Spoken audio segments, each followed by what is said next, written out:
So pay, you're going to get hammered on. Pensions, already there's been a move on pensions. Instead of it being related to that particular formula, it's going to be related to that particular formula. So it's down. And they're coming for you. You're mainly public service workers, I assume you are. They say you've got gold-plated pensions. I don't know. I think the average is something like £4,500 a year for the local authorities workers, and between £3,500 and £4,000 health workers. I may be wrong, but it's something in that area. And the state pension is what, £5,000 a year, give or take? Add them together. It's barely worth a lifetime's work for pensioners. And yet this government has said, oh well, you know, it's going to happen because you've got gold-plated pensions in the public sector. Now, people who've got gold-plated pensions are the ones in the cabinet who've got houses all over Britain and all over Europe. Now, that's what I call gold-plated. And those people who are saying, you see, I'm a very simple sort of person, don't agree too quickly. I've always thought what we want is a country that's got no elites and no untouchables. No elites and no untouchables. That doesn't mean, people say, oh, you mean just a grey area in between. Not so. Not so. You can't have a grey area if you've got 61 million people. There's all sorts of colour. There's all sorts of differences. I think if you're a citizen of a nation, there are things that you should have as of right. You don't have to call it socialism if you don't want to use the word. But you should have a clean, decent birth. You should have a decent education. You should have shelter. You should, at the end of the day, have reasonable health services, and you should have a decent burial. Is that asking too much? You know, whatever your status in life, these are givens, in my view. You're on here for 70 or 80 years, and that's it, you're gone.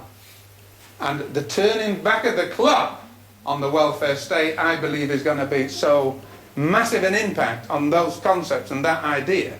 I think people have somehow got to get out of, I don't know if it's lethargy, I don't know if it's disbelief, but every day since they got in, the Westminster government have hit working people every day with something fresh, something new. And as yet, I don't see much, this isn't criticism of Unison, but I don't see much out there in the public that people understand it or they're going to do anything about it.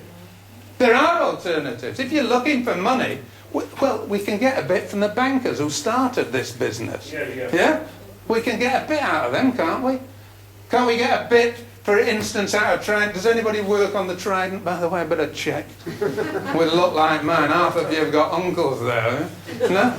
Trident, £70 billion. Who are we going to aim Trident at? Yeah? Conservative Party conference. I mean, give me a... it's not going to happen. And when people say, oh, there's jobs, Rodney, you can find jobs. They beating weapons into ploughshares is not a new idea. In fact, I suspect if you read round some of the stuff Owen was writing, he's practically saying that. There are other ways of doing things. What about all the people, the civil service unions tell me, there's something like £100 billion in tax, which is squiggled round, not by you lot, well, not mainly by you lot, but by the richest people. Tax havens, tax avoidance, massive amounts. And if it was only half correct, if it's only 50 billion, we wouldn't be in the situation that we are. Now, does anybody disbelieve anything I've said so far?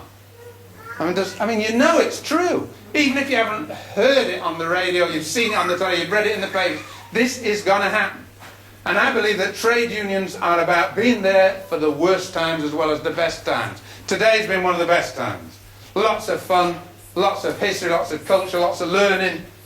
Easy learning too at that. But the unions have got to be there at the bad times. And I believe the bad times are just around the corner.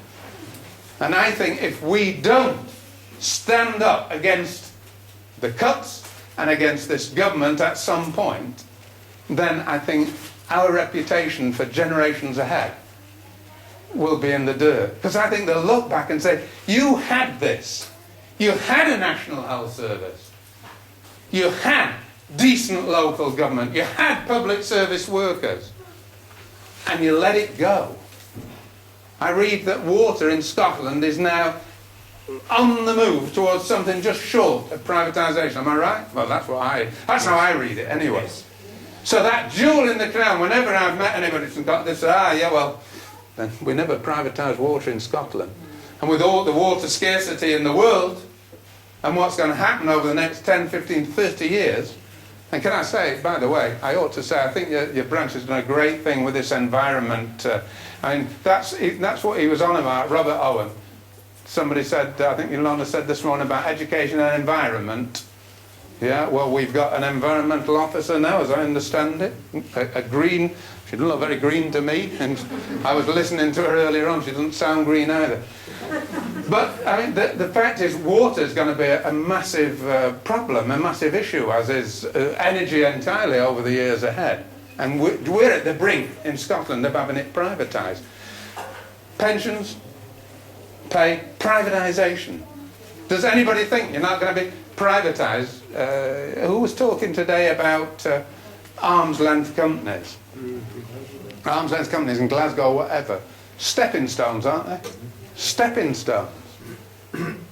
And down in London, in the health service, in fact, anybody who listened this last week, just a couple of days ago actually, to the Any Questions on the radio, they had the head of the UK's biggest private health company, and he was being ever so sweet and gentle. We can work with the public sector, you know. Well, I wouldn't, because once they've got a foot in the door, we've got, where I live down in London, we've got American companies who've bought a number of GP practices. And it is the thin end of the wedge. And I don't care in a sense whether American, British or French or whatever they are. But it is the slippery, slippery slope. And we have to do something about it. I think, yeah, you've got to get out there and demonstrate. I think this alliances, building alliances is important.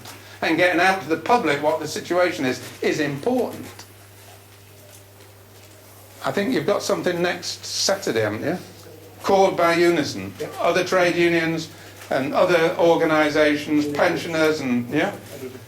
An attempt to begin to, in Scotland, to get things together.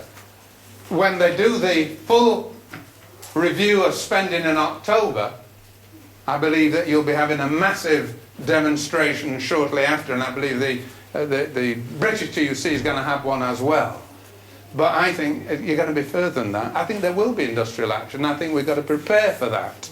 I don't know what the executive position is, and they've probably talked about this anyway.